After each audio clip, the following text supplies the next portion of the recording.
tikalirangaliranga vene malavi pachoni kwiza kwa Zulu boy kwatipembuzga vinani pembe kukanana kutimbana vamaliratu pachoni kwizira mwa Zulu boy watisambizga vinani kumakomete yake muli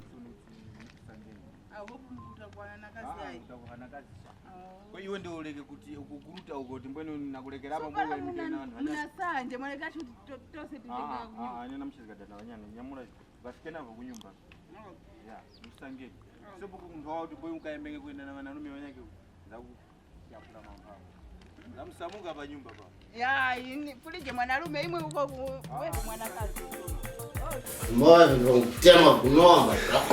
Wana watamu tukumwera mama grass ngomba na matuti watu kurama waya imwe. Kwa nini mwa kumbadi visifisike paka misi hivi. Emo mkonjera terera na mkonjera.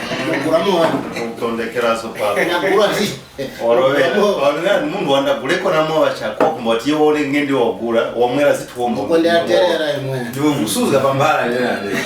Aba ndi yabeka musombo aba zawore ndibone yiwo kwizga cyo Oye, kakose ya. Kwa funde kurama wapa mpara bibi. Waenda waka. Mbebyano ngokuma. Nju. Oyo byano. Mvume. Baterera machine abaseka waka. Amacheza. Okuya de. Banyere. Kamgoma katira na mkurama.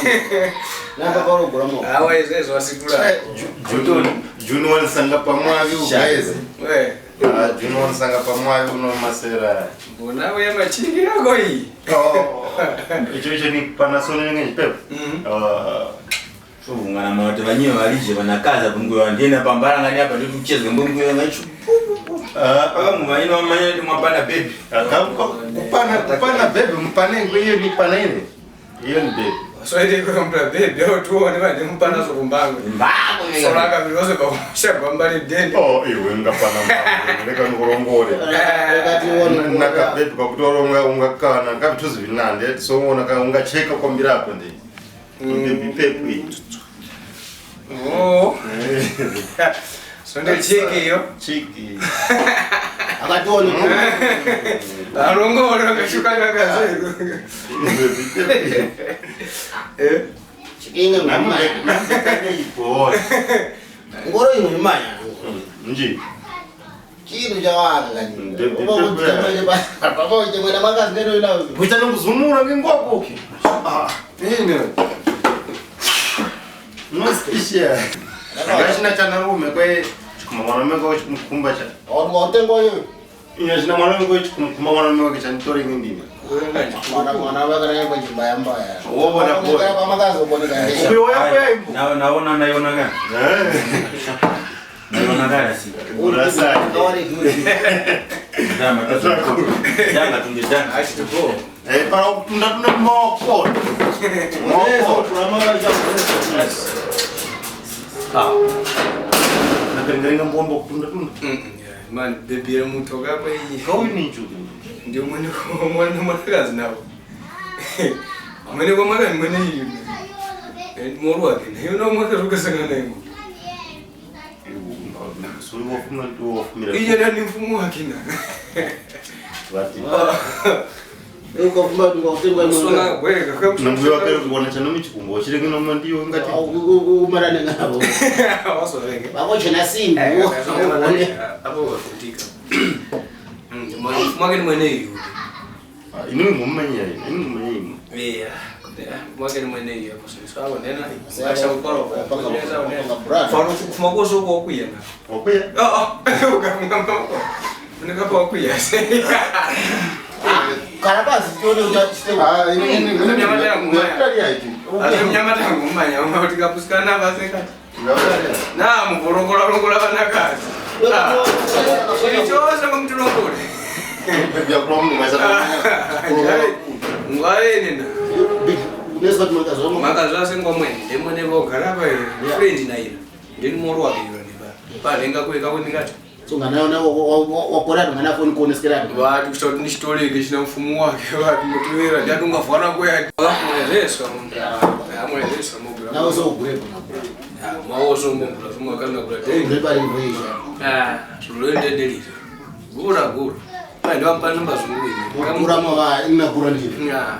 Tuma kuzanga na ngozo kwanga ntupele senti na urba expire mo. Ini kwete. Koshi. Tabindu wini. Ya imbo no kubira. Wewe ngamba tangana na stress so. Sosi ngule mvule kura kali mwe yako. Manya. Kwa hiyo unapanyifika. Mbo.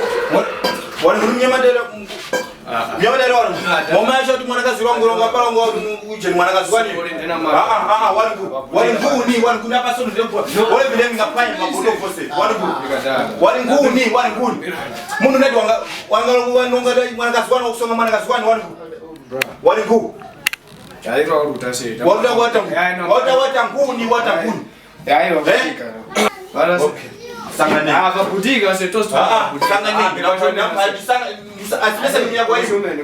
Dunia kwa hiyo yani free na mwanya bayo. Msangenge. Yani ndemo soko ngukumbazusha. Ya pepa shome na se. Nilikuwa natoka nayo. Wapulikiska.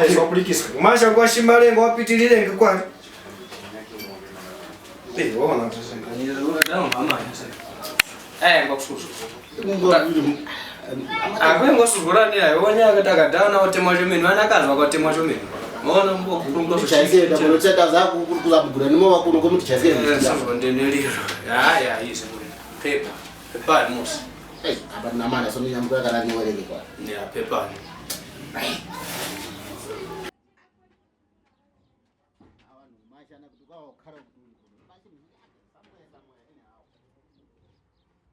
Manyangeti wansange peni. Ni wansange peni pano. Wansange peni, wansange peni pano pa. Undaruti.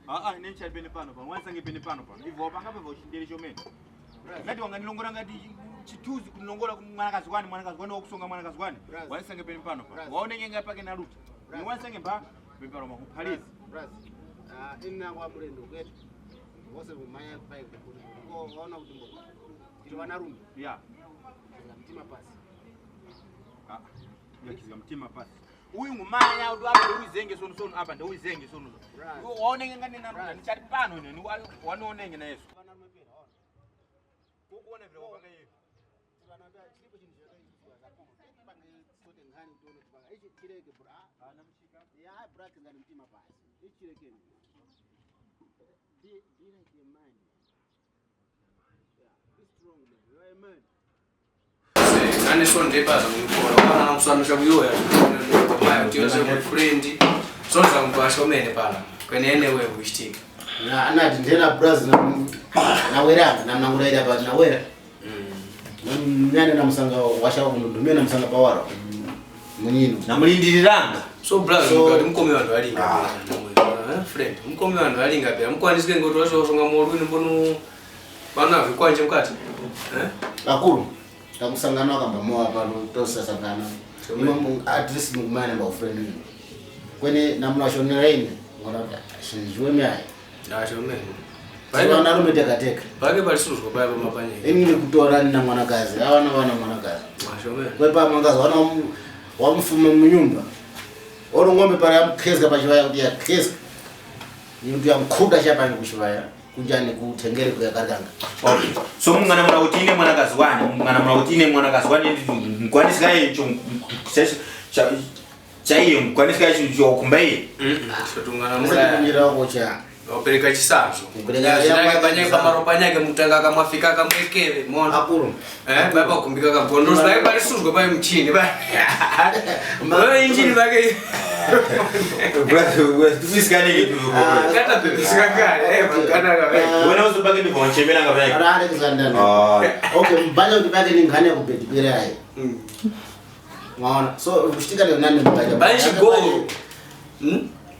Yo yake soko vitu vingi. Gavara utakari. Kurga kurga mwanakazi. Chupaike wakupanga vose kubaike wanga vina family pake mngapanga vindu. Maskirane kitima doda tekateka. Ase masuka nokuti mbedipira ya lo yakaoneneso. Ase ni mwanakazi wangu mpasa chintu chose. Mpasa kwa chose chokumba mpasa. Isoje yo chodeni mpaka nivishi mpaka to wafume ola lambi kusungika kana vanhu mpaka ave vifike pa mafoni mboye munhu wayongurenge ndena pavanhu ngani pano ndembo warongurenge ingo yu mwanakazi wongana muna vishi akwenga umanye ngati ewazi mwanakazi wani mwanakazi wako wewe zikana muru wako shemene mimi okana vyakavinga muna mwana kubanje kuno wana watatu suko ni vichi kuti mwana mwe Bai nemba mpaka mazazo ofume yo aishi kusuka pale chipo nyingi nake bai nemba kwa shabana masuka njini ndiuchezwa napa vira pamara na mchezo wakai kumba tisote kuti kati ngapanga tingati uri kuti tione kuti mwana mumkali pam veko shtikazo ni hapa ndio pano mamo pamo boche pakulungisira vani ngani za mbanja cha so guys hapa ndena mboni show me fume kushwati mwamba huyo hapa pamoja hapa ningeteka teka pomali tiamba ningeteka teka serious ngani ya mbanja cha kutinga kana ngapa ndipo mwanga ni hapa shwati mguyo hapo so ngije offside offside pomali kuinjira hapo ndena maya sasa ni mboni mnaru ni mboni mnutengiso shwati mwachemeka bongo mafuta kwa tupaka mboni bazetizi pake mbu okay yes fine tutakumenga za kutini tisambe zgani kama so msambi zgani kublaza mtikambo ai kusambiza kwa kuti munhu mjijoko zenge mtu joko bongo musambiza kwa kuti pepani bada mtu mwana kuti mwanyi tukone dupange adina kuti wolo munhu yamkumutuma kuti paka wazeli wasonge mwanakazi wake sanga ne so ndende kufundisha stop chenye kwa so nafunga tiko vision wakaizwa na muru wake mo chifwadi ba munhu amfika paleva na ulongulanga ndena mafoto za kulunga kuti mbo kweniso mwakazi wake ndandotozomera kakuli kose pera god so masha fadwe wanda pera pana kali kose pa mimba mulisuzu ngoti mwakuti wena pa mwakazi wana opanga ndena amukaizo ngayimba uchana mwana mamnyane eh mpanga move on ndizokhombe kwira atimanya soni vichi kwa abadanda usikwatani batu cheza kusuka masikwani kushimaji kusuka masikwani wa mungu mwanakazi wapanga cheat olo mwana wapanga cheat there is no need kuti iwo ufume pano mpaka ukapanga chikwembu kumwana mume yako no there is no need for that ni mtima no just move on chipuzu kwa wewe nyimbo ziyake ngati kupanga sort out kuti suko ndi vichi kana ni pass mtifumbe mweke so namuona wana sundi moza wana sundi moza huyu tukumza wajifumbe ka ndichukua vichi mwakazi wana